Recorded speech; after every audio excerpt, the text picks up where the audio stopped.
Hey, Jeremy Lee here, voice of Makoto in Persona 5, and I am so excited that you found your way here to the Raw Dogs podcast because as a fellow cheesehead and a lover of all things Wisconsin, how can you not want to hang out with these guys who are spreading their love of gaming and making the world a brighter, more positive, definitely more fun place. So check it out, hang out for a while, and enjoy the Raw Dogs podcast, part of the Greenlit Podcast Network.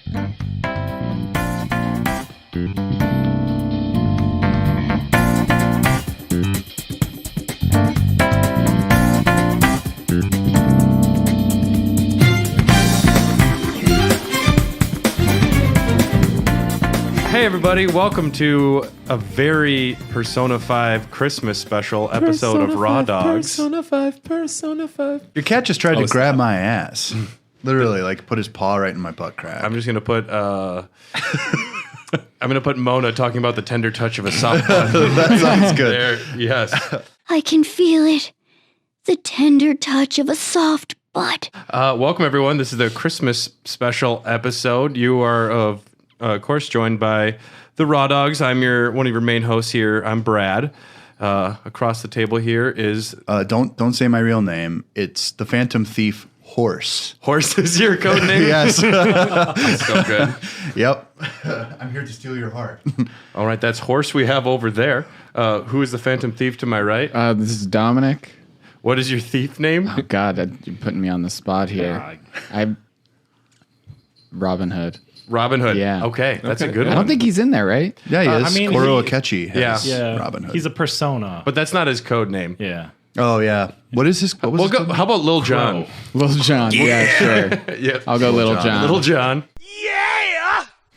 How about this fellow over here? Hi, my name's Tom. I'm here on the Raw Dogs episode. I don't really have a persona. Hudson Hawk is my Hudson Hawk. Hudson Hawk. Is this a reference to an older video game? Yes, it was a video game. Yeah. But no, I'm Tom. I'm on Hair of the Dogcast. Mr. Nick Nellen, what's going on, dog? Just a whole lot of nada, really. I'm so excited to talk about this game. It is one of my favorites that's ever been made ever. So, yeah, I'm excited to get into the meat of this one. Do you have a code name for yourself? I mean, I had more time to think than everyone else, so I'm just going to go with Raven because it's what my last name means in a different language. But yeah. Oh, cool. Oh, all right. Yeah.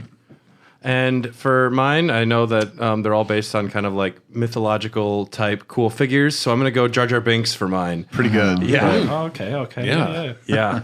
He's a famous character. Misa like that. You just have one of those like Pizza Hut, like a Pizza Hut mask. I have the Pizza Hut cup right back there next to Turbo Man. Oh, man. There it is. Oh, wow. And Brad's kind of a made. 90s kid. yeah, kind of. And we have one of the Phantom Thieves himself here. We have Ryuji. Thanks for joining us. For real. I still got no idea how this whole thing works. Hey, Ryuji. Yeah, man, it's nice to finally meet you. Yeah, I get you. Some people just seem like they ain't got a soul. And I feel like every minute I've spent with all four of you has led to me finally playing this game. I know that I have recommended it to you gently a handful of times. You offered, I said that I was going to pick up the base game because it was so cheap, and I just said I was going to buy you, like, I will pay you the difference to get Royal instead. Yeah. I would have just bought you the game, honestly. Shit, man. Yeah, and that inspired me to buy Royal that day. Dylan, of course, has been telling me to get it for a while, and Tom made me watch him play the dancing game for a little bit, so... You loved every second of it. Yeah, the thing is, you don't have to actually do the dance moves while you're playing it, Tom. It was kind of odd. Well, go ahead. No, it's in me, Brad. That's what I do. Dancing You in can't starlight. stop me. I will dance in all the starlights. Well, here's the thing. When you hang out with Tom, it's just watching him like smoke a bong and then play dancing all night. Nice. Dude, you get so high and Nice. play dancing all night. Hey, And rhythm then games you're are just like, great. can we do something else? And you're like, no, we can't. We can't do anything. Let's watch The Room. Yeah, dude. I'm sorry. Wild movie, man. It's either Dancing in Starlight or we watch The Room. Yeah.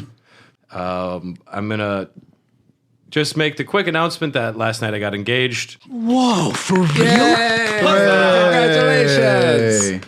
When I found out that Aunt Takamaki wasn't a real person, I decided Carly was going to be my real life wife. Oh, boy. Nice. Don't tell her I said that. Great work. Great work. Yeah, the other night she was working with Nick, and she's like, Nick said you guys are going to be talking about your waifus the entire time. She's like, I'm glad I'm not going to be there. Now she's your waifu. She's my laifu. That's right. Wowee. Well, congrats, Brad. It's awesome. Yeah. Thank you. Proud Thank of you. guys. Happy for you guys. Yep. Special thanks to Patreon supporters Mark Nenow, Judge Tempest, and Kodolk. These are the executive producers who help make the show possible. And thanks to all the other Patreon supporters. Special reminder to our fans that you can choose the next topic of one of our episodes if you so choose to. The next supporter at the $10 range, I'm going to go ahead and say you can choose the next Raw Dogs topic. So we're going to give you a deal, and it's a little cheaper than Anything? usual. Anything. It's a Christmas miracle. The weirder, the better. It's a miracle. Honestly, yeah. I want to make Brad really uncomfortable, so you can make it as gross and as dirty as you want. We encourage Boy. it. Oh, yeah. Yeah. Things are always I mean, uncomfortable Nick with will Raw just, Dogs. he'll just have to deal with it. I mean, I'll have fun, but So I thought we would go over some of the quick facts about Persona 5 before we start just getting into the fun nitty-gritty. Developed by P Studio, an internal development studio inside Atlas. Preparatory work began in 2008. Full development began in 2011 after the release of Catherine Full Body. First announced in 2013, however, it was released in Japan September 15th, 2016, and USA April 4th, 2017. It is part of an offshoot of the Shin Megami Tensei series. Tensei? Tensei. And just some of the major creative staff that definitely need to be praised. Katsura Hashino is the director, co-writer, and producer. He also directed and produced Personas 3 and 4, which I know we have strong feelings about. Yes, we do. Scenario writers Shinji Mamamoto and Yuichiro Tanaka, and the composer of Personas 3, 4, and 5, praise be. Shoji Meguro, praise be. Praise be. We're not worthy. We're not worthy. Absolutely. To help us have a little bit understanding of the background here, would one of you like to tell us a little bit about the Shin Megami Tensei series? Whoever has some experience. Now, Nick, I'm not sure how many of these you've played. So honestly, I've only lightly dabbled in any of the other Shin Megami Tensei series games other than 3, 4, and 5. Persona 3, 4, and 5. I've fooled around in Nocturne. I've not really played the game. It's a dungeon collecting, or it's a demon collecting, dungeon crawling type game. The combat system is really fun. That's probably where it shines the most. But if you have more experience, please. I have played Nocturne, Shin Megami Tensei 3, and I have also played Shin Megami Tensei 4 on the Nintendo 3DS, which is a very good game. It's very difficult, a little esoteric. Persona is very much inspired by the idea that they wanted to make it a little more popular. Yes. It has less heavy subject matter. It usually revolves around one specific theme, and it usually has to deal with kind of this shonen kind of bishojo absolutely. kind of idea of like it's coming of age. It's like being seen, feeling like an outcast. A lot of that stuff tends to play into the storylines, and I really love it because it gives you a break from what can be a series of very, very dark and brutal plot points. Yeah. So, and the Shin Megami Tensei series came before, and then they jumped into the Persona series as an offshoot. Now, I think the majority of our listeners will only have played 5. A large number will have played 4 and maybe 3. Have either of you done any research into 1 or 2? So 1 and 2 were put out by different creators. So the feel of them is a very, very different game. Because one of them I was watching, I think it might have been the first one, where it's like the hallways almost look kind of like a Doom hallway that you're navigating through. Yeah. It's Point I mean and that click was room type thing. Yeah, right, exactly. The like roguelite type thing where you've got like changing dungeons every time you interact with them. You're getting these randomized hallways and stuff like that, which can make it both fresh and stale. For the people that have played Persona 5, most Persona dungeons are just mementos. That's it. Because before 5, it was mostly all randomly generated. Yes. Yeah, which I actually appreciate a little bit more. I like an experience that can feel different each and every time you deal with it. Absolutely. That's what I was talking to Tom as we were driving here, and I was saying, like, I really liked.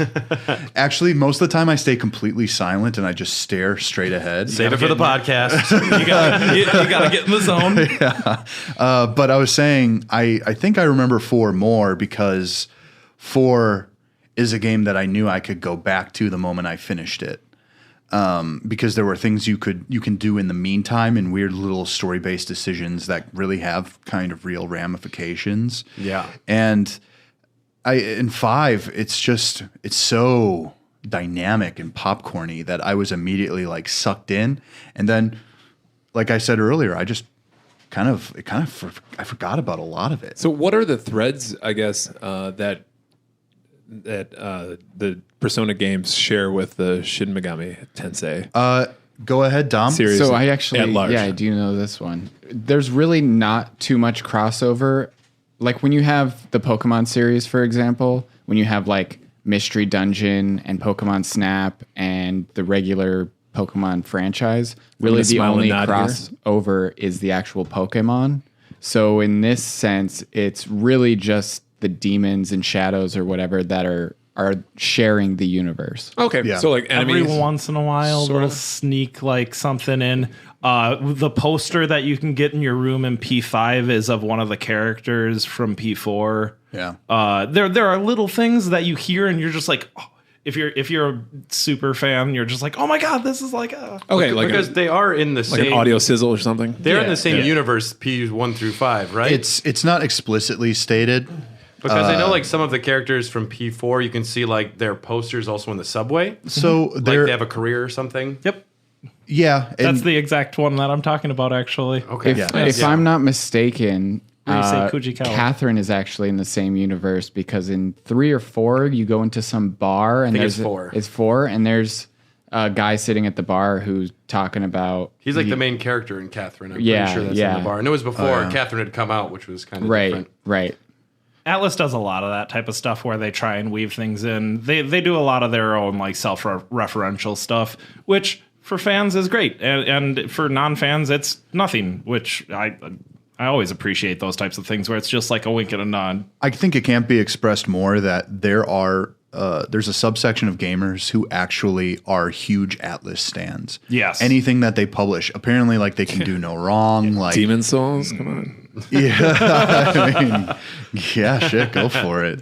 Fuck you, Blue Point. Yeah, and they tend to produce very similar types of games, or they became known as the niche Japanese developed RPG producer in America. Mm-hmm. So there are a lot of people in the United States who are just across the world who are just ravenous for this type of content, including me. And I was going to say, admittedly, I'm one of them because their storytelling is phenomenal, and the gameplay mechanics that they introduce into their games. I'm really looking forward to the popularity that Persona 4 Golden got on Steam, because I think that means that a lot of their games that previously kind of fell to the wayside might see some love. I would love to see a Persona 3 remake with all of the quality of life improvements of Persona 5. Yeah, I agree. I think that game would be heralded as one of the best of all time. I mean, P3 is already fantastic. Right. But Nobody's played it, really. Yeah.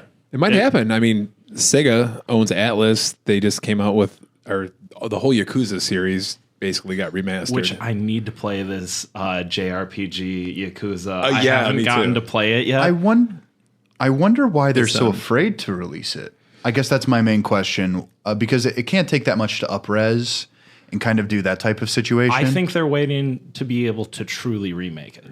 I know that this is going to be a major year, 2021, as far as a big anniversary for the franchise. Sure. And they've said that there's going to be a lot of announcements coming this year in regards to Persona games. So, I mean, maybe they're going to announce just like a quick remastered version, and then that'd be cool to have a full-fledged remake of something as well, because people are ravenous for Persona now. Yeah. Although if a game takes 8 years to come out, or like from fruition to coming out, we all know how a rushed game can go for those playing Cyberpunk right now. Well, Too soon. Well, infamously, this game was scrapped multiple times. Because in 2008, 4 came out, like the first version of 4, and after that, they pretty much started like the concepts and development right away. And obviously, they had Catherine in between, but that's a puzzle platformer. Yeah. Like, what did you play, Catherine? yeah, I played Catherine. So it's a puzzle, like box moving. Kind of. game? And you're trying to climb the tower of these platform boxes, and you're trying to reach the top within a specific amount of time because there are things kind of clawing at you from the bottom. So it's fine. It's also half visual novel / maybe an entire anime. It absolutely is. And Persona 5, one of the reasons I was afraid to get into this game is because everyone's like, it's going to be 100 hours. And that's a daunting task because, every other RPG I've played, if I'm 100%ing it, it's 60 hours. And that's me going in for the extra content. Right. I think one way that they make the story, at least in P5, which I haven't played the other ones, but with P5, they structured it kind of like an omnibus, where there is like this main chapter, this is the villain for like this chapter, and there's like a certain number of things that'll happen throughout this month or 2-month period. And that it's a bunch of like mini arcs inside of like a grand arc where all the villains are tied together, you find out later, but it grows very organically. I played 125 hours, I think was my first playthrough, and there wasn't a moment that I wasn't just enjoying, and it was going along like a breeze. It was great. Yeah. It kind of got towards the end a little too much for me, where I did feel a lot of fatigue. A lot of that extends from you played a version apparently where they fixed a lot of things that I didn't like. Yeah. Especially like how Morgana told you to go to bed almost every other day. She does tell you to go to bed a lot in Royal, though, too. Morgana's a boy. Yeah. Sounds like I'm going to do voice that. actress, though. Yeah. Yeah, I'm definitely going to say that on multiple Mona-chan. occasions. As much as Morgana said that in Royal, you still got to hang around the cafe and do something. You could study, you could clean, you could every play video single games. day that you were locked into the cafe was a day where Morgana used to just tell you to go to bed.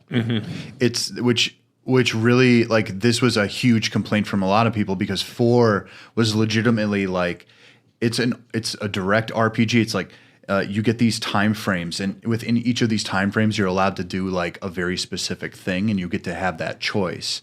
And I was kind of just like, well, what's the point in keeping me here? 4 did lock you in for a bit, does. but they did it cleverly where you could still sneak out when Dad wasn't home and stuff like that. Like, Right. Yeah. It was a much more open, like free game. Yes. And Dylan, to your point, how you said that you just kind of wanted it to be over towards the end of it. I kind of felt the same way. There came a point where, there was just this limit that I reached, and I loved the game.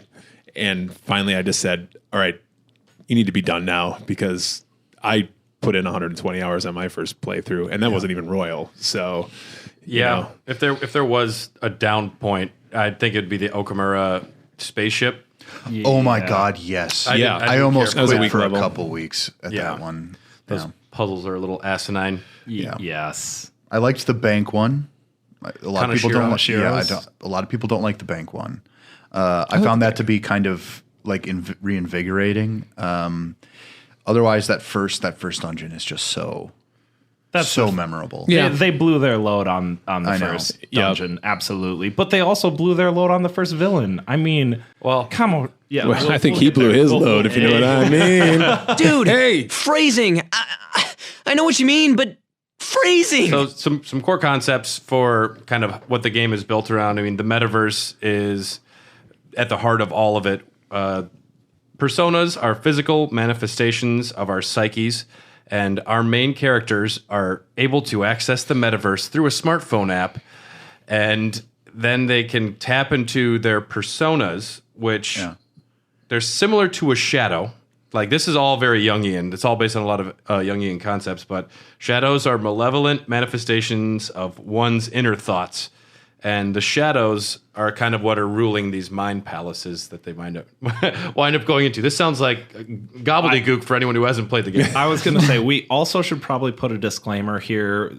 Persona is just as confusing as Nier. Like, it gets just as, like, oh my goodness, occasionally. I think it's got less, like, concrete allusions to philosophy, where Persona just, like, put all of the references in, and it's not as pointed about. It's all art.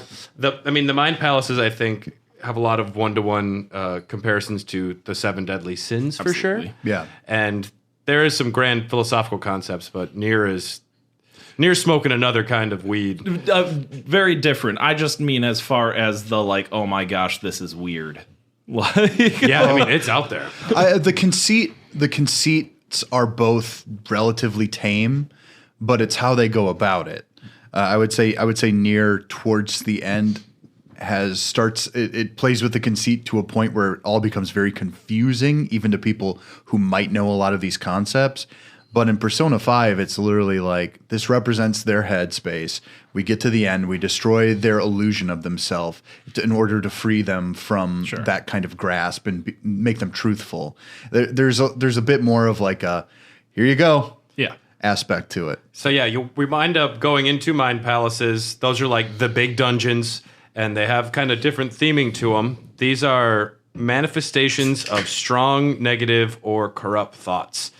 And so if you're a major raging pedophile volleyball coach, you might have a castle Mind Palace. Mm-hmm.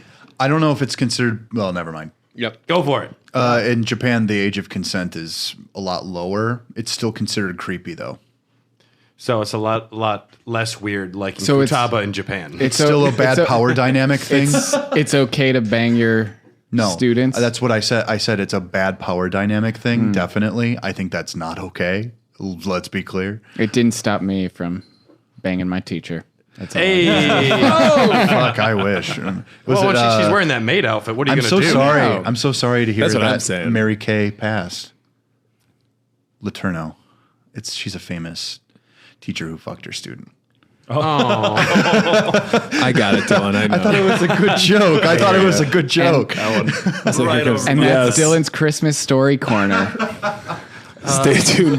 Next episode, we talk about Joey Buttafuoco.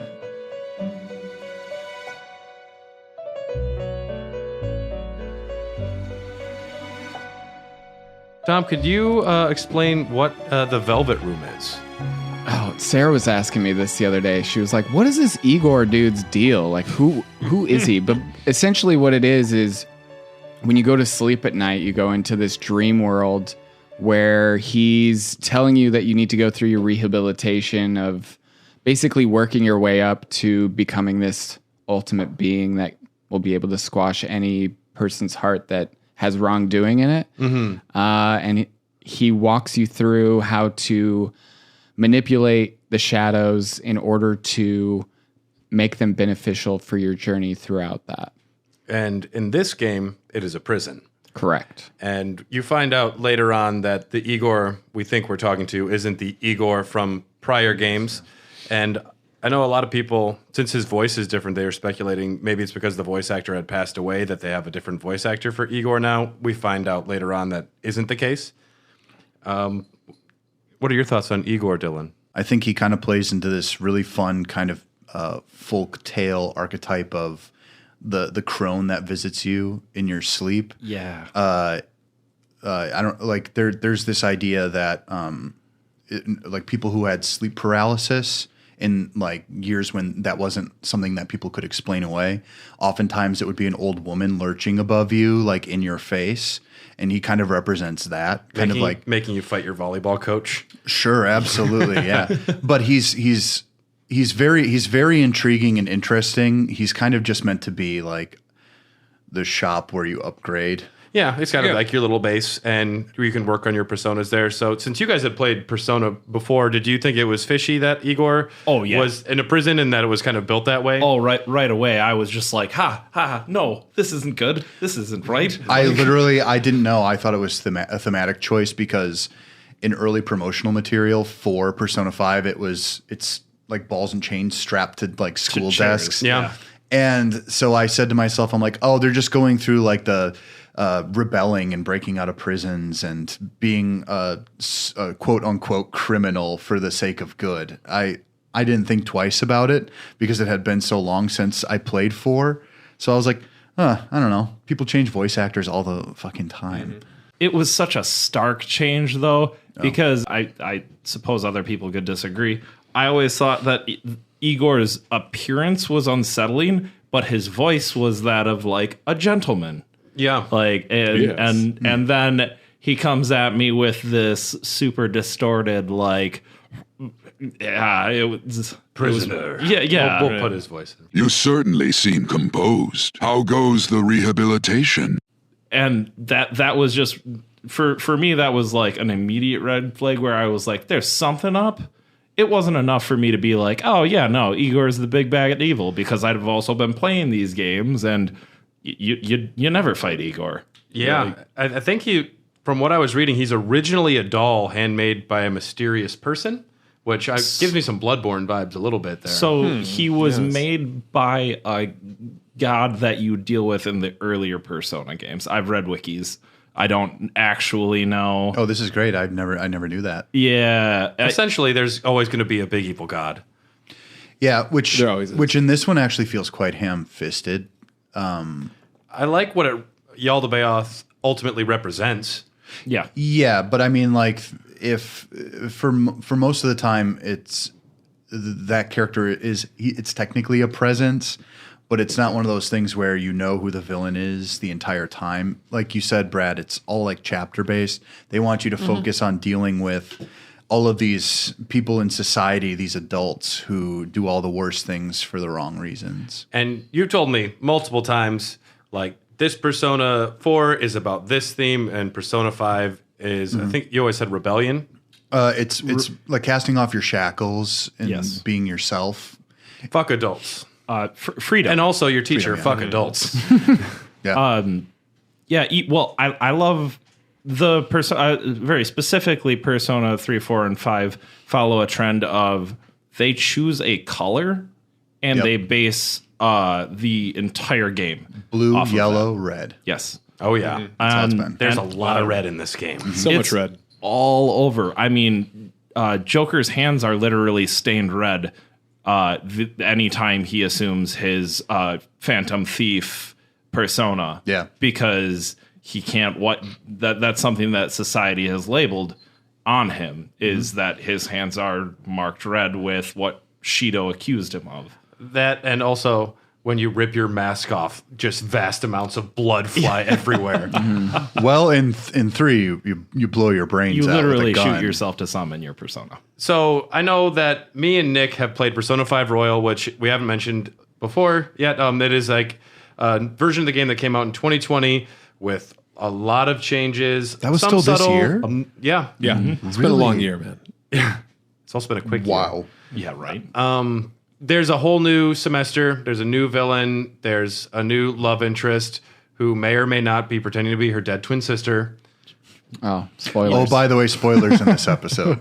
Sorry, you're actually playing it right now. yeah, though. outta here. that's okay. But it won't ruin It's not anything. that. It's not that It big. really doesn't change anything. And yeah, there's some other things, but one of the other things you can do in the Velvet Room besides fusing personas or executing them for stuff is there is like a challenge battle area.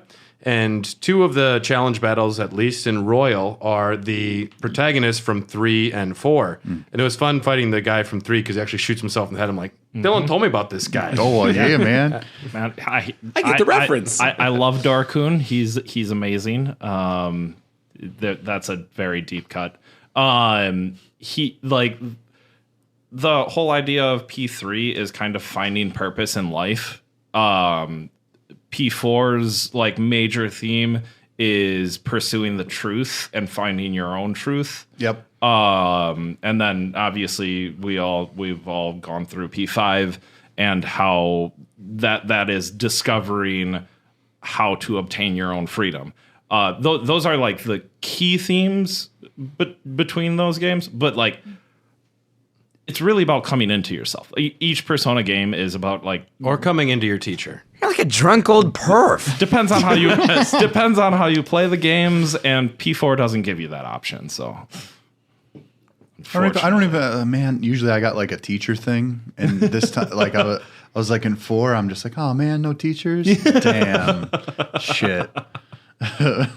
So we briefly talked about the mind palaces, and if there's like a particularly corrupt individual with a lot of power, they might manifest this mind palace. And then there's also mementos, which is kind of like the collective unconscious, where all of like negative thoughts create a subway system. And that's another kind of, that's the procedurally generated part of the Yes. game. It's where you can also go spend extra time to go grind and level up your characters. Which I actually found to be the most entertaining part of the game. And you've not played Royal at all? No. That's hilarious because they made I will eventually. It's they made Mementos so much better in Royal. I just like a good dungeon crawl. I like getting all the items I need to survive it and getting just as far as I can. That was my favorite part about 4 is you would go into it's the television. I forget what they call it. The midnight channel. Yes, Yeah. thank you. There we go. And just seeing how far I could get in each one of these dungeons, and there'd be times where I'd be like, if I finish this, I can study tomorrow. Yeah. And I can study the day after, and I don't have to worry about all this combat anymore. Well, that and running back through every dungeon to get just that little bit more courage. Yep. You just need that little bit more courage. It was the hardest Absolutely. stat to level up, and those bosses were ferocious. I seem to recall having a lot of trouble with the last boss in 4. Quite a bit, actually. Yeah. I only had issues with one boss in all of Persona 5, and it was Okamura in the spaceship. At least in Royal, they That one's really weird. Well, they boosted punish you extremely hard if you're not like using the right affinities and baton passes specifically perfect. Because if you don't beat them in one round, they all regenerate, and you run out of SP real fast. And I died like 5 times. Otherwise, I only died one time before because I didn't realize that if your main character like faints, it's just game over. done. Because like if Tom died right now, I know all of us would just be like, "Well, that's it. We're done. It was expected. Yeah. Grab a shovel. Yeah. Podcast is over." That is the one thing I absolutely despise of the battle mechanic is when you die as Joker, it's Joker just dies. like game over. And it's Yeah. like, well, we're all sharing the same items and we all literally have health like magic. So it just doesn't make any sense to me. Mona just like lost the will to cast heal. Right. Even though she's just cowering behind a bench She's right just, behind we're going to you. do this whole time. Did I say she? Yeah. It's okay. Don't worry. We love Mona so Blame, much. not that big of a deal. blame it on the voice actress. That's what it is. Blame it on the voice acting. It's also got a very. It's kind of like a cute. Like when you pair something cute with it being like feminine and it's a cat. A lot of people have that mentality. Dogs are boys, cats are girls. Yeah. I like that there's even a discussion. They all say, "What gender do you think Morgana is?" I said I think bus. it's a boy. Yeah, I say it's a bus. Right. Well, he even comes out and says like, "Guys, I'm a man." Yeah. Yeah. Yeah. Not a fucking cat. Yeah. Ryuji, you dick. Like every 5 Every seconds, time. Ryuji, you goddamn piece of shit. Damn it, I don't want to know about that crap. Briefly mentioning kind of where the story came from. Originally, they were thinking about having the story being about backpacking around the world and self-discovery. But after the earthquake in Japan in 2011, the government and public's response kind of dictated that the setting was going to be Japan for the director. Theme is freedom, based loosely on 3 stories. Lazarillo de Torme, a Spanish novel. Hakuchuu no Shikoku. It's a Japanese crime movie, which is pretty... I looked into it. It sounds pretty cool. And then Water Margin, which is also what Suikoden is based on, a classic Chinese novel. And heavy inspiration from Arsène Lupin? Arsène Lupin Arsène. III. And the thought was how he might function in modern society. That's kind of who Joker That's is. what Lupin the Third is, though. Yep. But whatever. Which is great as well. It is entertaining. Let's talk about... There's 3 core gameplay mechanics that kind of everything falls under. There is turn-based RPG, there is dungeon crawling, and then there's social simulation. Tom, would you tell us a little bit about social simulation in Persona? Well, this is the part of the game that I really enjoyed the most, I think, is just building up your relationships and your confidant levels with all of your party members. So that is a huge part of the game. When you're not in school and you're not beating baddies and, student molesting teachers, you are hanging out with your buds and not just your party members, but also people in the community, prominent members. Former politicians. You got a Disgraced shady, doctors. pharmacist, a weird fortune teller lady, A drunk reporter. I love. Oh yeah, is that her name? Oh yeah. Oh, yeah. Oh yeah. Who did you romance? Oh no. And yeah, so that is. I really enjoyed that aspect of the game, and that comprises a large amount of the game, and I think that's why people really get drawn to the characters. And now I don't know if it was the same in Persona 4 or previous Personas, but I mean that's what really drew me in and made me a fan of all the characters. The character writing in the Persona series, it's top notch. I'm trying to draw another example that I genuinely, truly could compare it to, and just because of how closely knit the character progression is with these social links, it just feels so much more weighty, so much more rewarding to go and do these things. Most of the time, you're just going to get a bit of story. Some of these things are no less than essential to make your playthrough enjoyable. Absolutely. And especially Joker being an outcast coming into the city, staying with your uncle or Sojiro. Just a family friend. Just a good dude. Just a dude. All I know is that dude probably fucks a lot from what he says anyways. I usually don't put men's numbers in my phone. It's like, okay, dude, I'm living with you I'm living at your coffee shop. Just put my number in there regardless. Also Everybody's weird that horny. he has a 14-year-old just shoved away in his closet or something like that. For very good reasons, though, because he was Yeah. essentially going to marry Futaba's mom, Right. until the incident happens. But yeah, I could see social services having good reason to be like, I'm not sure how I feel about this. She doesn't go to school, and she You don't never. have to after 8th grade. What is the term? Inari? Something like that. No, Oh. it's hold on. It is hikikomori. Going to Shudder. our Japanese analyst for this one. Judges will allow it. We'll allow it. It's just 3 10s. It's like, But- you got it. I thought it was very, very important to the story. And as an RPG trope, being a loner, I mean, it worked perfectly for me. There is, at every point throughout the game, you feel the passage of time. And it starts off at the beginning. You might have the afternoon after school. You can choose to spend time with Ryuji. You can go work your job if you want to get a job. You can go to the batting cages. You can go to the bathhouse. But you can only choose one thing initially that evening. If it's the weekend, you can do 2 things. And then eventually you unlock the ability to go out at night as well. But you have to choose what you're going to spend your time on, build up your confidence for they can unlock new abilities or different things can happen. And I started this started affecting the way I was functioning in the real world. So I had the afternoon off. I'm like, do I text Dylan or do I take a bath? What does the bath get you? Right. Dylan and I could have beers, which is fun, but a bath might make me charming. You're already charming. Yes. Hey. Another big aspect of the social simulation is the social stats, because early on, you're not charming, you're not proficient, you're not kind, you have no guts and no knowledge. Yep. And you build these up through Eating hamburgers. eating fucking burgers, maybe playing video games. But seriously, eat the burgers. It's low key the best way to build your stats. Big Bang Absolutely.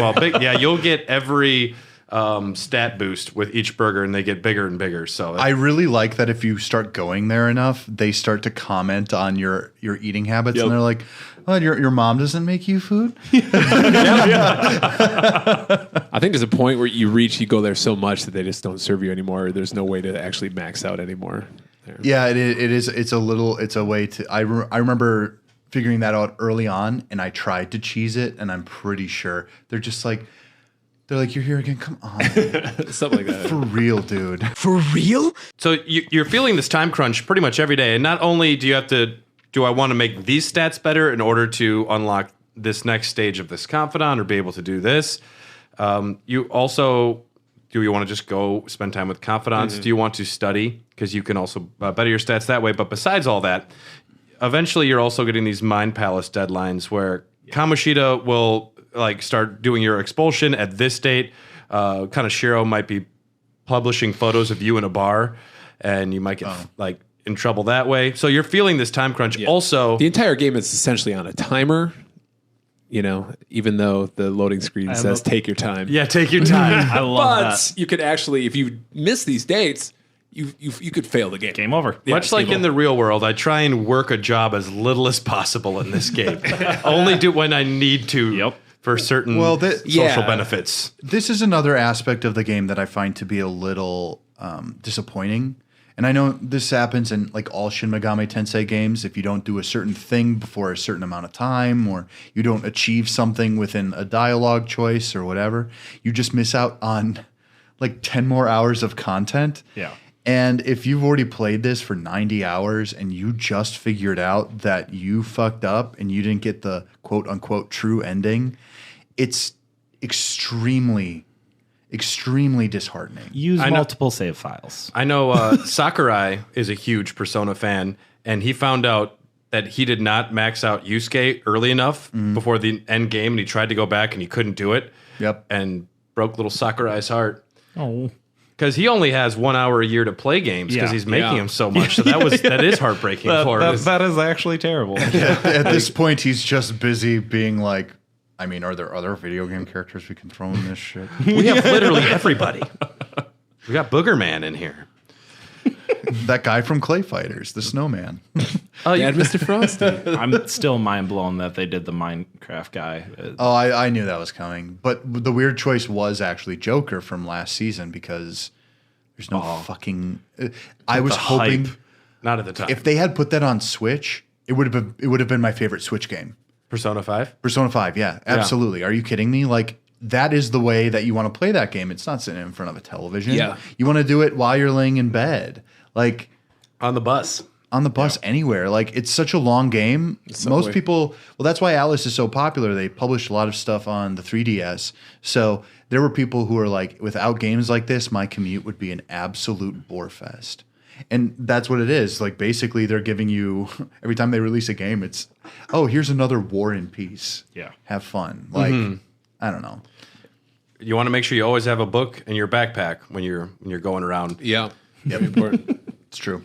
Heaven forbid you might get an opportunity to grab a seat on the train. On the subway, yeah. Some other ways of passing time: retro gaming, studying, reading books, going to the movies, batting cages, doing laundry, the crane game, fishing, darts, billiards, or you can meditate. The spa. I don't know if you guys looked into these, but seriously, they put so much time and effort into each one of them. The retro video games that you get to play. Like my personal favorite was the Neo Featherman game because it was a tiny JRPG story inside of a JRPG story, Right, cool. and I was just like, I love this, and it was just like some basic inputs, and you can get a cheap book eventually that makes it super easy to do. But they put a delicious Love and care. yeah, adorable story, and and that's top to bottom with P5 is just love and care. I studied film in college. I'm a huge film fan, and the fact that I can go to the movies and watch The Cake Night Rises, and there's like Batman dialogue the about time. cakes. I love it so much. Doesn't matter how many times you see it, man. You want to know why I use pies? Cakes are too quick. You can't savor all the little taste sensations you see when forced to choose cake or pie. People show you their true taste. So the way, when you said that, one of the things that does stand out about this game, and I'm not sure where it is on your list there, Brad, but I really wanted to talk about the UI and how dynamic and beautiful it is. Yeah, got style, baby. If people don't know, I've been doing more art recently, and the more I think about it, the more I'm just like, what a marvelous, like, it looks like a manga. It looks exactly like a manga. And by the way, go to Instagram, follow Demons Draw Dylan. Yes. I'm putting more stuff up. A lot of it's older stuff, but I put some new stuff in there too. Yeah, the UI. Like, how many times have we ever talked about, wow, that UI in that game sure is fucking Those banger. menus were sexy, huh? That was crazy. But It's fucking snappy. this game makes you look at it and like, wow, this is really well done. I mean, literally up until the casino palace, there is something on screen moving the entire game. The entire game. Yep. And then they do this great thing where it will literally, like, in anime, it will pop in, like, sideways, and you'll see a character react to something like an actual animation, and then it'll slide back, and you're back in the game. The best way I can describe it is pure dynamicism, if that's a word. The way that Joker, every time you go to the menu, he like turns around and slaps the menu on the screen. Yep. Fuck yeah. It's just That's style. so sick. It's just raw style. It makes everything feel kinetic, and I have studied animation, so it, like, if you can keep people this visually just like what oh, you're going, like, it's like a Miyazaki film in that way. I think that I read that they even pushed it a little too far, and they're like, it's a little too much. Too because busy? It's a little For too some busy. people it is. So they pulled it back a little bit. Isn't that just raw Phantom Thieves style though? Like I- too much, over the top. That's what we thought it was do. It was very bold. I love the choice. Yeah. Hey, can't we get some music going? This thing got a radio? Great point, Ryuji, because the music is also very important to this game. Ryuji's really on point tonight. He is. killing It's it. almost like he's edited to be saying the perfect stuff. Wow. More like you're starting to look like a dominatrix. Well, one of the crazy things about these games too is that they're released so sparingly that, like, the settings and what the characters have is completely different. It just shows how technology has changed. Like, even going from 4 to 5, in 4 you maybe had like a basic ass cell phone, like a flip phone. Yep. Yeah. And then it's to this where everyone's got a smartphone and everyone knows what the hell they're doing about it. And then you go to 3. I mean, like, No, you did talk they to your- have cell phones? You talk to your friends.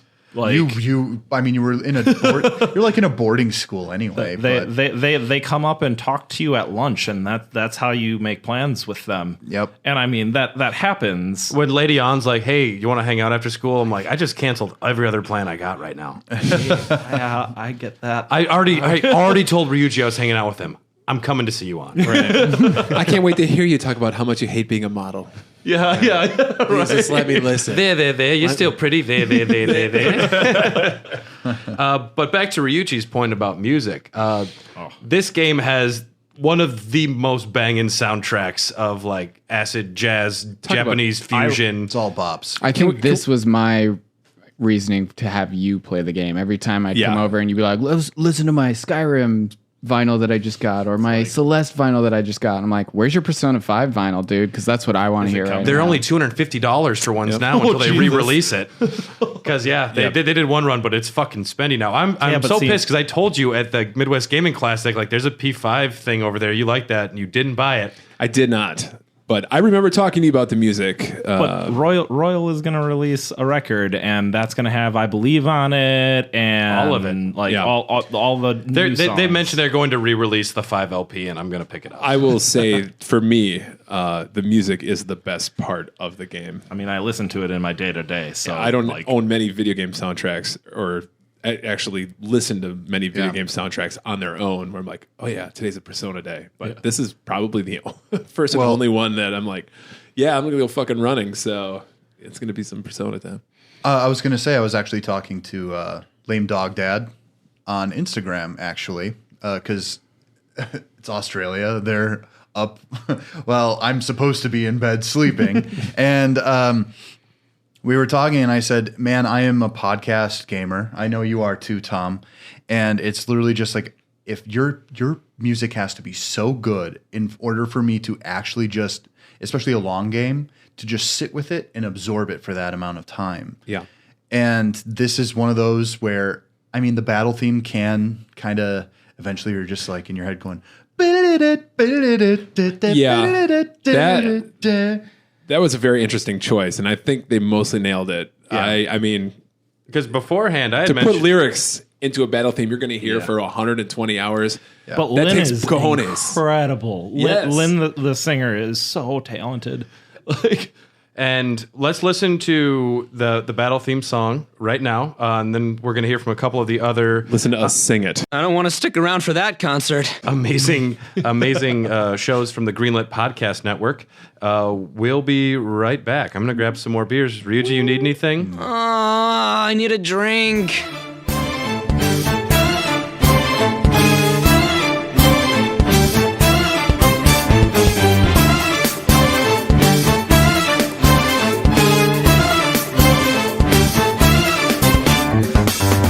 Try to run me through, hold 'em, think again. Don't you know what you're starting? But you sure we got the clue. How bad is we go? Don't you know? Hunter x Hunter, Yu Yu Hakusho, literary analysis, comparative localization, JoJo references. The works of Yoshihiro Togashi hold a specific kind of magic, and the people who seek to examine their roots and spiritual descendants are known as the Spirit Hunters, available on the Greenlit Podcast Network. Video Deathloop is a podcast where we watch a short video clip on loop until we just can't take it anymore. Along the way, we'll try our best to make each other laugh and to hold out longer than the other guy. You can jump in on any episode, no need to worry about continuity. Check out Video Deathloop on the Greenlit Podcast Network with new episodes every Friday. Well, let me just say I do love both of those podcasts. Yeah, they are great podcasts. And fun thing, if you happen to have a PS5 and you have your Spotify hooked up, you can actually play Hair of the Dogcast or Raw Dogs, and it'll play over the games while you're playing them. I did it with Astro Boys for a while. I'm like, wow, there's new forms of torture every day. There's nothing more soothing than my own voice. Yeah, when the Spotify came in with like your year roundups, like you listen to Hair of the Dogcast this long, I'm like, I wasn't there. It was on played 3 times and I was in the other room. But thank you for noticing.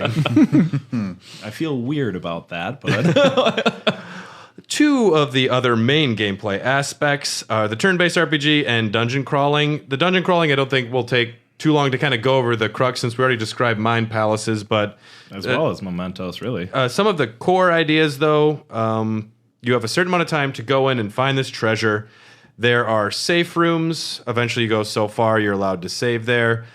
They frame it as you need to get further in there every time you go in. Eventually, what I wound up doing is, if possible, do the whole palace as far as you can in one go. Some of the palaces have multiple stops that you have to go this far and go out, but... So this is where I fucked my first playthrough. You're just taking your time enjoying it? Yeah, I would go in, I'd run out of SP and be like, oh, what do I do now? And so I'd leave and then go back the next day, and then I'd go to Mementos, and then I'd do that. So I rarely did any confidant shit, and that's probably the ultimate reason I put 142 hours and 37 minutes into my first playthrough, was because I didn't realize it until I got to the bank vault, where I probably didn't run out of SP, because at that point you have 4 extra characters that jump into your party. Yeah. And then you're like, oh man, this game's way easier if you just do a palace in one day. Yep. And then you have all that other time where you can take your time to go and hang out with... Yeah. Yep. That definitely was... Just on. Yeah. Just on. Do you guys know that there's other confidants besides on? Wait, what? I read about it. I didn't try to... There's only one girl for me. We all know it. And she introduced the podcast. Did you know that Jeremy Lee, besides being a Wisconsin girl, she's also the voice of the main female character for Cyberpunk? Oh, for real? Really? Interesting. Oh, for real? that. She's also... For real? She's also the voice of A2 and Nier Automata. Yeah. I did know that. Yep. So did know Jeremy that. is officially our favorite gal in video game history. We got to get her on the podcast. I've reached out. Yeah. We got her to do an intro. I think we'll count that as a win. All right. That counts. Yep. So yeah, dungeon crawling. There's also this mechanic of security level, which literally never affected me, where the security level will rise if you get caught eventually. I mean, you're taught how to ambush enemies, and it's super fucking easy, so you never get into trouble. When you're in cover, you literally can't be seen. Like Even if they're even right on the next- highest difficulty, even on the the stealth mechanic of the game is not a stealth mechanic so much as it is a safe button. Yeah, it's a stylized kind of easy mode. Yes. I just got the ability to, even if they're coming at you, do a backflip and then you can come at them. Yep. So that's a thing from Royal that the gymnast girl gives you. Oh, okay. Yeah, and I remember and that it just makes it so easy because I used to like have to run away and then turn around and kind of slap them, but now you just flip away and then come back. Plus, you can also ambush enemies eventually from like down the hallway because there's it lets more you to just come. whip closer. Yep. Oh, really? You get to use your grappling hook. Is the grappling hook new? Yes. Okay, because Yeah, I from don't Royal, remember yes. it from the original. I thought it was in the original. No. Yeah, I thought so too. No, I think some There- aspects of it, but I think some of the functionality might be different. Okay. It was always like cinematic. When you got to a special, you got an icon where you could use it or I something. don't know if it was honestly. I think I don't remember it because I right seem when to I recall it. when I started, one of the first things you do when you're in the casino at that, you just straight up go up, and I was like, It's whoa, I gotta don't be, remember yeah. that at all. Yeah, I'm gotta with be in the Dylan. first I remember. I think you're just getting that from Smash. I even barely, play I Smash. barely touched. I Bionic bought that Commando. first expansion.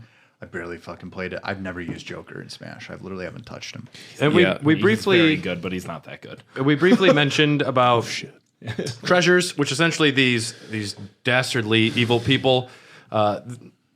Once you send them a calling card in the real world, which essentially just says, "Yo, the Phantom Thieves are coming for your shit." Yeah. And then they get scared, and a treasure becomes manifested in their mind palace. So the best song in the game plays. And it's great because also you're warned stealing the treasure the first time. Mona's like, it might kill him a little bit.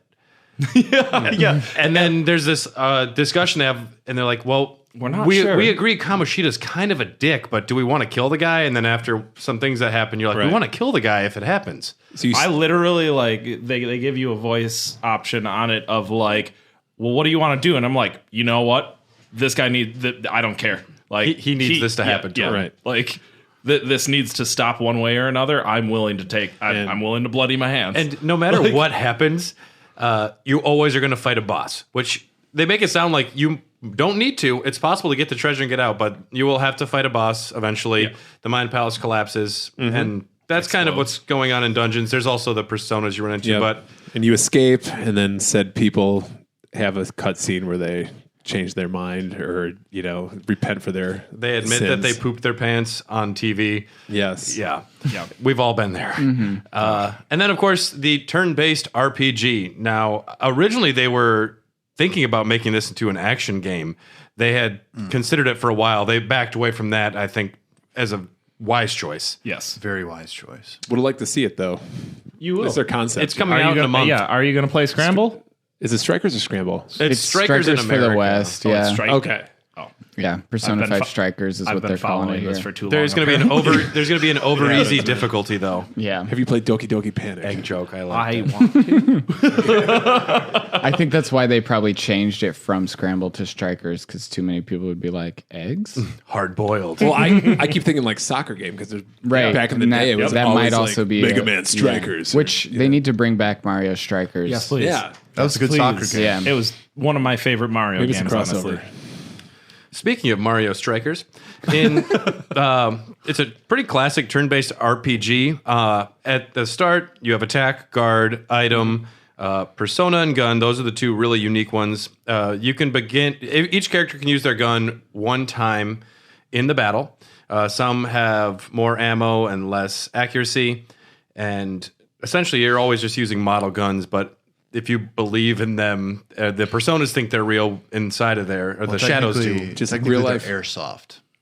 Are they airsoft? They're model Yeah. guns, yes. And also, this is another quality of life improvement moving from 5 to Royal is that they changed the way the gun mechanic worked. You used to just have a limited amount of ammo that you would go into a palace with, and that was it. Gross.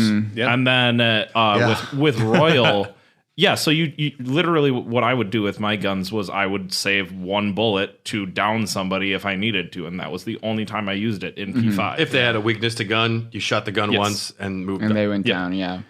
In Persona 5 Royal, they changed it to every time you go into battle, your ammo is replenished. Oh, that makes the game easy. Come Well, on, you guys but are playing this shit it's only in like baby 4 mode. bullets. You can also turn it up to merciless, and it is not That's baby okay. mode. I didn't I really mean- like the gunplay outside of like the required mechanics of it. Yeah. Anyway, so. Honestly, a full round of the gun though didn't do more than a regular attack would. Right. It's just that if there was something that was weak, It's exploitation. Yeah, right. Yeah. To disable them or whatever they've called it it. To just- knock them down so you can all do your gang up attacks. and honestly, unless there was a weakness, I didn't really use the gun because attack was a little faster anyways, and it didn't really make a difference depending on who you're fighting. Yeah. Persona, of course, is the magic system. Every character has one persona except Joker, and then you find out later Goro, Akechi-kun, as they say. I've learned a few things about Kuns and Chans, and Really? yeah, a little bit. Welcome. I would like Welcome, to think we're senpai. all sans to each other. Absolutely. Yeah. You can Yes, you can senpai. call me by my first name. I was gonna say you can also just drop the honorific with me, but I'm gonna be honest, I can't remember your last name, so Spinali. Schmamanik. Schmamanik San. Schmamanik-san. Wait, no. What was your code name? Just like I forgot every code name in the game because I only thought of them. Little John. Lil John. Okay! You never see it coming. Was Baton Pass a thing in the original P5? Yes. It was, but you needed to unlock the first level of Confidant to get it. Yeah. I Yeah, don't it I wasn't don't think available from it the gave start. you the level up every time you bounced around. It also didn't increase power as you bounced Right. it I around. think you could just like Because by the time you switch got, over and weaken somebody. That way you could do your Well- all out attack. But in this one, you baton pass and it raises their attack point. it can raise attack points. It can raise restore SP, HP, and in Royal, which you probably haven't gotten there. I didn't realize until a little bit later on by playing the darts game. Right. I was just about to Kichijoji, say anything that you get by playing billiards or darts wasn't in the original Persona 5. So you have to play darts with your different confidants, and then you can increase their baton pass ranking. So you'll get more of a bonus for a baton pass to Ryuji if you played darts with Ryuji. And That's cool. Akechi is this fucking dickhead who's like, I 700. only play 701. Can I play 301? No. Fuck you. What? Dude, Akechi's just Let's play cricket, motherfucker. Come on. You're left-handed. I saw it. Akechi is I like just got to that part last night. They really Yeah. did make Akechi a much better character in Royal, though. I did not care for his last semester turn, though. Oh, really? I loved it. No, I he really, was a little too unhinged for me. That part rules to me. I adored it. Then because you watched the Royal stuff, the new semester today, you said? Yeah. Yeah, because he turns into almost a different character because he's full on like, you know who I am, fuck you. Well, they're the only ones. They're the only ones. Yeah, okay, yeah. I don't want to spoil it for you. Poor Dom. Yeah. But I thought it was really interesting his arc within the first section. Mm-hmm. I liked that a lot. I love spending time with his character. Actually, I found him actually likable at first, and they did a good job of pulling me into him. I hated listening to Ryuji talk about track the whole time. I've been doing that, but now people are saying I look like even more of an asshole than before. Thank you, Ryuji. Yeah, honestly, You're right, Ryuji. You're right. yeah, his confidant dynamic I found to be extremely boring. But he has the most interesting mask, I think. It's that skull one. That's great. And then he's got Captain Kidd as his fucking The first time I persona. saw the pirate ship with the dude like skateboarding on it or surfing on it, I was like, that's pretty cool, man. What's I think up, Persona? I even texted you. I think I'm like, dude, he's right. Like he's surfing on a pirate ship. I find like first of all, I'm a big pirates guy. I really like the history of piracy, Yo-ho. especially on the Atlantic. And Napster. I was super just like, oh shit, yeah, all right. I would probably have that as my persona. I also do love his level up eventually of just Sun Wukong. Yeah. That also is absolutely delightful to me because it makes so much sense for Ryuji's character. Mona teasing him about being a stupid monkey and stuff like that. I was just like, ooh. I was pretty mad at the way Mona talks to him. Nick, could you describe the hold up and negotiation system for the battles? So this is actually something that got reintroduced from the Persona 1 and 2 games. This wasn't in 3 and 4. Okay. No, so the way that you used to get Persona in 3 and 4 was a shuffle system where at the end of battles, you would get dealt out cards and you could pick out cards. And depending on whether or not you swept the last game, certain cards would give you more draws, certain cards would take away cards from you and stuff like that. But when you would clear the deck, you would then get more selections for the next shuffle system. It was entertaining. So there's like a fairy persona who it says like vulnerable, and you have to talk a certain way to this persona to negotiate with them. So this is the negotiation thing that actually was reintroduced from 1 and 2. Basically, they have a couple of different personality types. There's like aggressive. There was like jovial or something like that, I think, and there was like meek or something like that. Yeah. And basically, you would get 3 options, and you had to kind of try and choose. They were confusing to me sometimes. They were very confusing often. They didn't make sense. There weren't a lot of tells on what you need to select. Don't you think movies are weird? And it says that they're vulnerable. I'm like, yeah, sometimes. They're like, fuck you. I'm leaving now. Here's an odd morsel. Yeah. Is Mona's commentary during the negotiations a new thing for Royal? Because I don't remember that being there. Yes, it is. She jumps in. I did it again. He jumps in and will say like, at least you didn't call him a cat. Right. He jumps in and goes, ooh, this person's pretty angry. Go easy on him. Yeah. And so you like can pick which one that would be. He does a little bit more of a tell. Before that, in the original, nothing. it was just like straight up. You just had 3 options. It seemed like random. It would say in the top right corner what they were. But beyond that, that was it. But there were so many times I would pick the one like, okay, this is like the least offensive or whatever, you know, and it would just be like, no, you're dumb. And I'm a demon on a toilet, and I don't like you. In the Shin Megami Tensei series, it is absolutely so difficult to recruit demons. Yes. Because it's half randomized. So like there will be characters with where you think that being nice to them would like get them on your side. But same mechanic though, where you have to you have to recruit your demons, and it's literally like Dragon Quest style. You get your 3 demons in a party. It's not you who's actually fighting. It's literally just the demons themselves. Okay. So this is the mainline Shin Megami Tensei Yes, games. correct. Yeah, and it's so weird.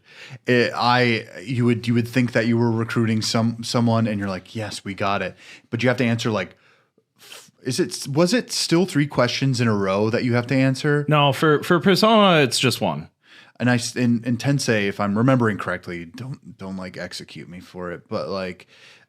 Tweet at Hot Dog Cast. I believe Mitsuru is coming for you. I believe you had to answer like 3 questions in a row, and if one of them ticked them off, they would just run away. Yeah. Awful. And so there's also another thing that was introduced into Royal. I believe they didn't have Showtime attacks, like the combo attacks. Incredible. They're very fun. Like Candy for your eyes. Yeah. How would Yusuke and Ryuji combo together? Oh my god, I love that. That one's one of my favorites, honestly. And I love watching the An and Mona team up too. That one the is jiggle my physics least alone. favorite. I have that one, and then the Ryuji Makoto. You'll get them all, and they're all right. very fun. And and Joker and Akechi has a good one too. Damn, I'm gonna have to play it again. This mechanic in itself is very helpful because, like last night, I was playing Kanashiro's Palace, and I got to the bit where he's riding a massive piggy bank as a fly. What a great thing! Like a piggy bank. Yes. And then they joined forces to do a showtime and knocked like 1,000 hit points off of him. And I was like, well, that just made that a lot easier. Yeah, that's cool. But it's all like randomized, and the specific mechanic is actually tailored towards they will do it when you're closer to dire straits, which I do like that. It's kind of in the writing of the anime of the game where it's like, oh, dire straits, these people are about to do something awesome. Like, and it fits with how the game feels. And if you get those confidants up enough, let's say you get a negative status effect, the battle might just stop and let them like heal you. Yep. And eventually it started feeling you're making it too easy for me. To an autopilot battles. Because the fact that I only ran into one battle that was tough, and one time I let Joker die because I didn't know it was a game over type scenario, was pretty much the only time I ever felt threatened. What? Except in some of the challenge battles in the Velvet Room, there was some problems, but those are designed to fuck you up. What did you play on? Just out of curiosity, and no zero judgment. This is Not judgment-free zone. Because Merciless or like Extreme is unlocked on the last one. I usually go for like normal mode, like whatever is kind of the recommended first round. Yeah. And this is your first Persona game, so why wouldn't you? Really? Yeah, you pussy. Really, if I'm going to do a 100-hour game, I should just Google what should a seasoned JRPG person play on. But I don't want to get punished if it. I play normal. Yeah, I play do on normal too. every time. Anytime how- a game recommends normal, Yeah. This is how the devs wanted it to be. Yeah, this is the blank. This is like the solid state of this matter. It is exactly what they were intending. Yeah. and then everything else is just switching numbers around and to go up or down. That's pretty much all it is in an RPG. I wish that more studios did what like Bungie did for the Halo games, where they say, "Heroic, this is the way the game was meant to be played. Play this first if you're looking for a good challenge, and then play Legendary afterwards." But they say Heroic is how we want it to be played. Right. And I wish more studios would say like, not normal, Hard, like it's pretty yeah. easy. Easy's like if you want to be there for the story. So- but I wish it would just say we designed it kind of around this difficulty. Especially for Persona 5, I recommend if you're a JRPG player, you understand these mechanics, you don't have to learn any of that type of stuff. I think hard is actually a really good jumping point because it like you said, it just boosts up the numbers and it gives bosses enough time to use their special attacks on you and stuff like that. You can actually see them. And yeah, like all those things. And like I have played regularly on Merciless because once I got to New Game Plus, it was just like all right, let's go. I played Royal on Merciless the first playthrough just because it was like I know what I'm getting myself into, sort of. You know, literally, Right. once I'm done with this, I'm going home and I'm downloading 4 off of Steam. Dude, it's so good. Please enjoy This is it Persona because 5 Christmas. We're doing Persona 5 or Persona 4 Easter. it's a very Persona Christmas, is what I was Persona's the told. reason for the season. I want to play as my class's children. A very Persona 2 Eternal Punishment Labor Day. Yo, I will play that game. I mean, straight up. If that challenge is issued. Now, hold on, because I'm amongst all of the waifus I could have had, Chie. I love Chie from 4. Moving forward. forward. Not Nato, man. So that we pretty much covered like very broad the concepts and the mechanics. Now we can just gush about story beats and characters. We are almost through with this first episode, but let's talk about the opening. Media res. We're in a casino. We don't know what's going on. There's a character wearing a mask There's and a banger playing. there's a banger playing. You're seeing all these characters you don't know like chiming in.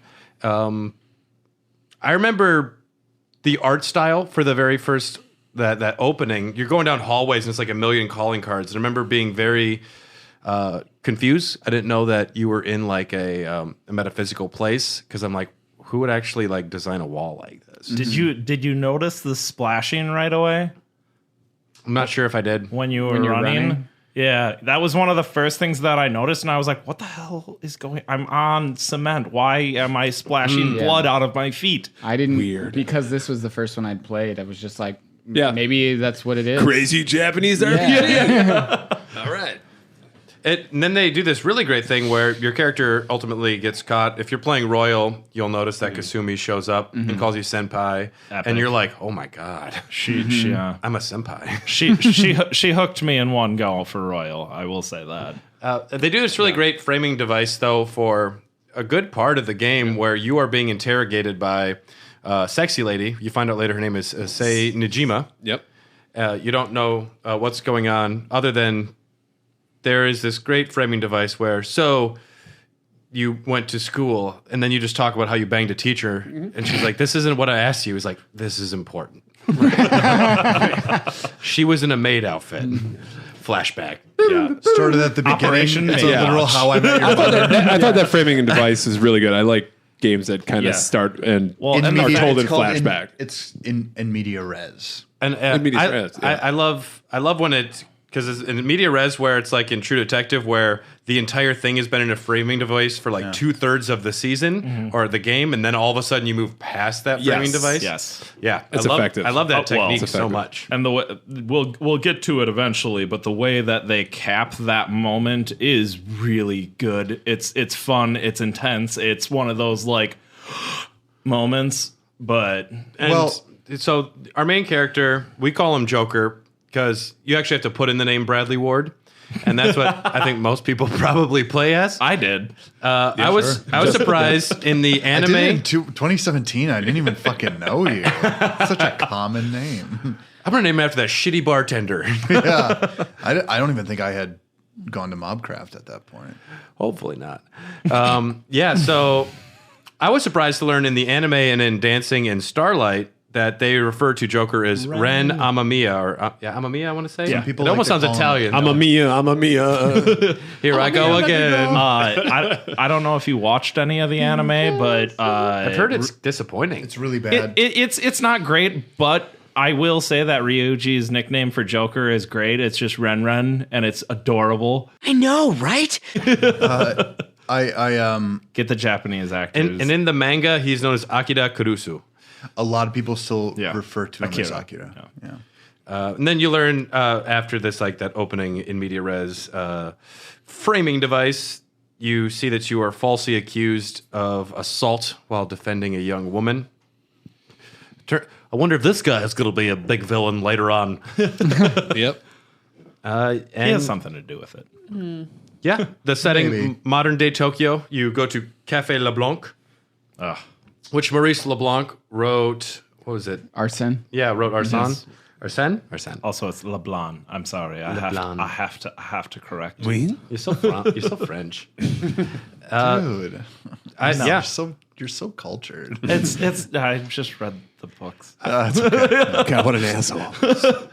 Let's Books. What do you guys? Bookcast. My pinky is so high up right now. Drinking that Miller Lite with your pinky flame. I was playing the Neo Featherman game. I didn't read any of the books. Thank you. You meet this character named Sojiro, and he lets you know very quickly he doesn't think too much of you. Coffee Dad. I want you to know I think you're a criminal. You suck. This is your room. Keep your head down. Sleep here.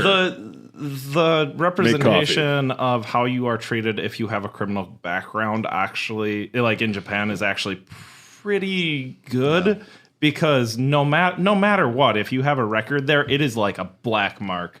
Like you've been branded and you don't move past that. Yeah, it's if you're caught with drugs there, it is an extensive fine and many years in jail. More than us. You get taken out of video games if you get caught doing drugs. Fucking crazy. You get taken out of video games? Yeah. Yeah. Judgment, part of the Yakuza series, or kind of like a spin-off. Yeah.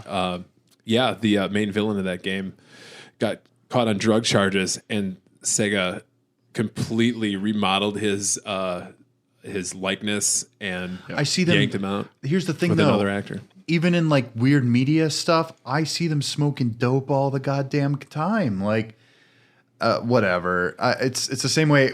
Brad and I couldn't be let into a bathhouse because we have tattoos. We literally couldn't go to any public And bath. we'd just be like, we're Yakuza. Yeah, I mean, look at Look at me and Dylan. Do you not think we're Yakuza? Or mongoose, moose. What was your horse? You were horse. I'm horse. Horse and Jar Jar Binks. You're not letting us in.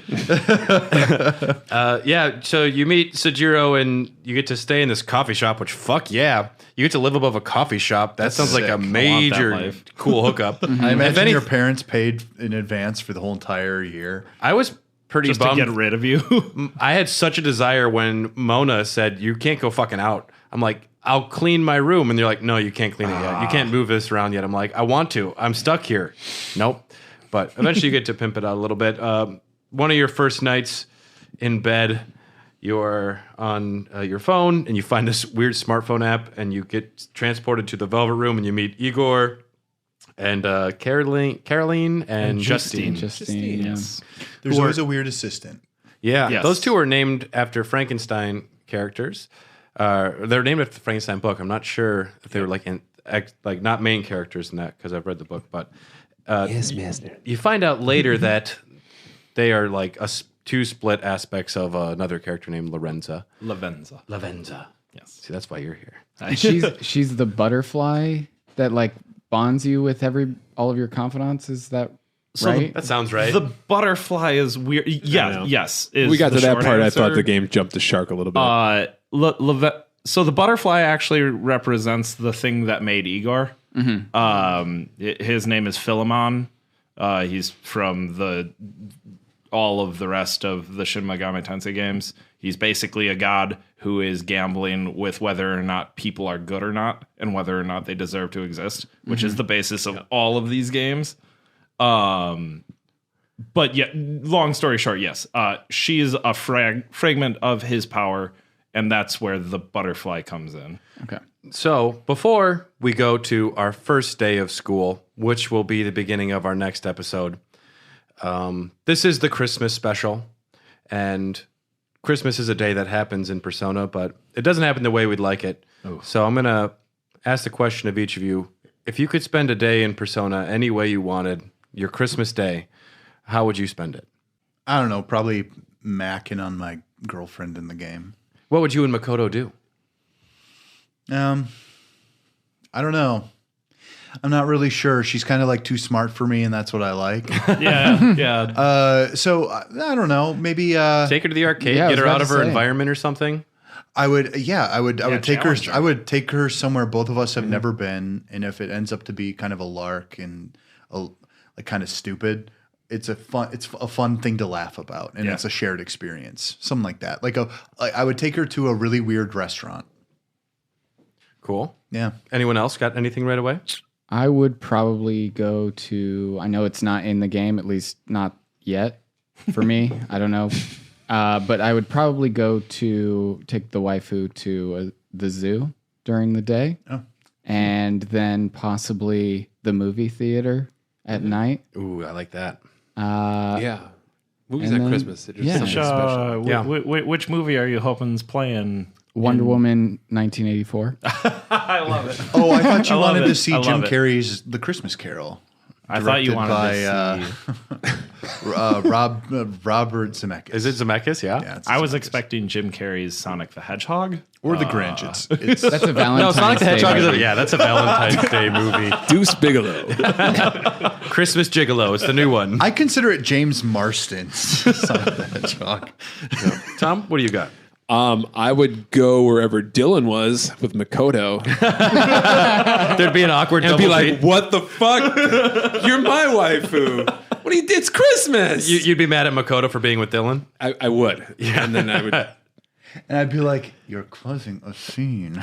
I'll see you later, Tom. Right. Tom, we'll develop our social links later. Right now, I mean, I'm it's with like my I'm not girl. smart enough to date you. I have to go fucking date on because I have no other recourse. So. One day. She would be impressed with my my knowledge on UFOs and ghosts. It's true. I like her motorcycle though. Yeah, you take her for a ride. Like, Johanna. I'm just saying. I'm I'm a cowboy and on a Makoto's steel horse. I want to ride. Hey. There's a reason she's called Queen. Yas Queen. Yas Queen. Yes. Nick, what do you got? So this is me. This is if you in were Tokyo there on Christmas in Day. Persona. Yeah. Okay. I mean, I guess I'm sorry, but I gotta take Anne for probably to the Wilton Buffet, and then hopefully get out of there soon enough to grab a quick cup of coffee at LeBlanc. Ooh, Wow, I you've like really that. thought about Yeah, this. it's like, let's go to my house for a cup of coffee. Yeah. Yeah, dude, that's sick. That's good. Oh, I see that was the question. Oh, Am but I- you am like I, you, am I you were- Joker you or are, Nick? You are Joker. Oh yeah, same answer. Same answer. Yeah. Okay. Something. This is yeah. Okay. What about The you, Bradley? ending is just different, you know.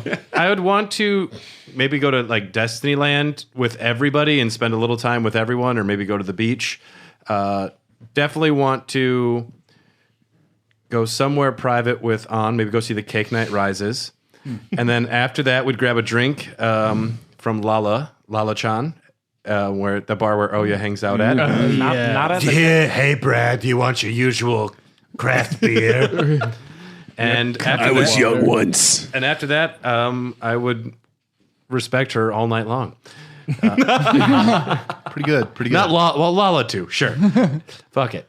Yeah. Do you guys want to talk anything Christmas before we wrap this episode up? Peace on where earth, goodwill towards men. Happy holidays. This year's almost We done. all love Thank Yeah. God. Honestly, If you can, get close to your family, but not too close. well, I don't know. I've seen some things on the internet. I don't want to know. Sometimes my cat Pickles looks at me like Mona looks at Ryuji. Well, So give your cats extra space, maybe. I don't know. Yeah. It's been a weird year. It sure has, Brad. We're getting through it though. It's almost over. This podcast has certainly helped me get through the year, that's for sure. Agreed. Yeah, and this podcast is the reason I played Persona 5. So I'm very thankful about that. well, I mean, I can keep dishing out the hits. Hades is going to be getting played sometime soon. You have to, because I cannot just blab about this shit. It's $24. Come on, man. I think it's 20 right now. It was down to 20 for a while, yeah. What's the hour count on it For me, for average? so beating it isn't really like beating it. Okay. But to beat it, it took me 25 hours. Oh. Isn't it like you die and then the whole game starts over? Kinda. You have to go through it all again, but you get little upgrades as Yeah. you move along each time. And you It's get done really well. weapons and you get. Have you played it, Tom? Yeah, I have it. Oh, Yeah. excellent. Yeah. You mentioned it last time. Yeah, I totally forgot. Yeah, that's we'll be doing our game of the year list next time on the Hair of the Dog cast proper. Yeah, so if you're not a Patreon supporter, next week we'll be doing, you'll hear the year's summary, our New Year's resolutions, how they all went, and we'll be discussing kind of what happened over the year, right, Tom? Yeah, it'll be our best of 2020. We'll do the New Year's resolutions the following one. But yeah, it's basically all our favorites and maybe not so favorites of 2020. And you won't wanna miss it. year. This year was great. You know, It is the best year. not a great year overall, but for video games, not a bad year. Hey, this year I got engaged and I met An Takamaki, so pretty good year. You're doing okay. Man, everything you say sounds like a poem. Congratulations, Brad. And if you want access to our Persona 5 Part 2, where all we do is going to be talking about Kamoshida's pink thong and all of the story beats, we're going to be just discussing the story and gushing about mind palaces and waifus and characters and how Ryuji is actually the best character in the game. I do. For real? That is wrong, Ryuji. I do love No. Ryuji. Well, we'll talk about how Ryuji. I find him very charming. We'll talk about the one moment where Ryuji his actually moments. made me concerned and sad. There was a moment. We'll get there. We'll get there. Yep, and it's when he talked about his fucking track coach again. For real. Thanks for joining us, Ryuji. You've been great. Whatever. And if you want access to the next episode Brad. for our Persona 5, you can find us on Patreon. Bart Simpson, are you here? Hello. How about Al Pacino? God damn it, they're fucking Persona 5. What a sweet ass. Well, I've got a great ass. Turn that down. Sorry. Reach out to us on Patreon. For the $3 tier, you would get access to the Persona 5 Part 2 episode. Otherwise, for all of you wonderful listeners who are supporting us, it'll be out in a couple of days. Probably pretty quick because I want to get everything done so I can go home for Christmas. And I'm actually going to show Mario Kart Live to my nieces, so I'm excited about that. Oh, that'll be fun. That'll be really fun. And so you can find us on Patreon. If they want to reach out to us any other way, Dylan, how can they do that? Wait, we already talked about Patreon. We talked about Patreon. I'm doing the other thing. Patreon guy. Yeah, if you want to do the other stuff. I literally blank. I'm sorry. It's the ADD. It's really bad right now. Well, you can find me at Demons Draw Dylan on Instagram. I'm going to be drawing a lot more. In fact, my hands hurt from drawing. I accept commissions. Yeah. Tom is making the quote unquotes as if he's implying I jacked off. No, not at all. Too much. Come on, you're making beautiful Christmas cookies. No, see, I just He's working on social stats No, somehow. hold on. I don't know. Well, I just used Longevity. I used 2 fingers. Proficiency. I just use 2 fingers, or I rub up on a couch. Jeez, So, Tom. as he was saying, Facebook and Instagram, Hair of the Dogcast. We're on Twitter at Hot Dogcast. Reach out to us if you have any thoughts on Persona 5. Thanks to everybody who's listening. Part 2 of this epic podcast will be coming shortly for Patreon members. Find us on there. And us here at the Raw Dogs and the Dogcast just want to say a very Merry Christmas. I hope everyone is safe and next to the people that they love in however safe way they can, because it's weird right now. But Yep. And play Persona with them. I think that's the best way to show your love on Christmas. Dad, this is Persona 5. Dad might not understand. Dad-chan. I want you to. So my dad didn't know I was proposing last night. I sent him a picture of me and Carly with her ring on, and no punctuation, no cap, anything. He just says the word "nice," That's how I would react. and all I hear is the South Park character. Nice. That's all I can hear. Nice. Nice.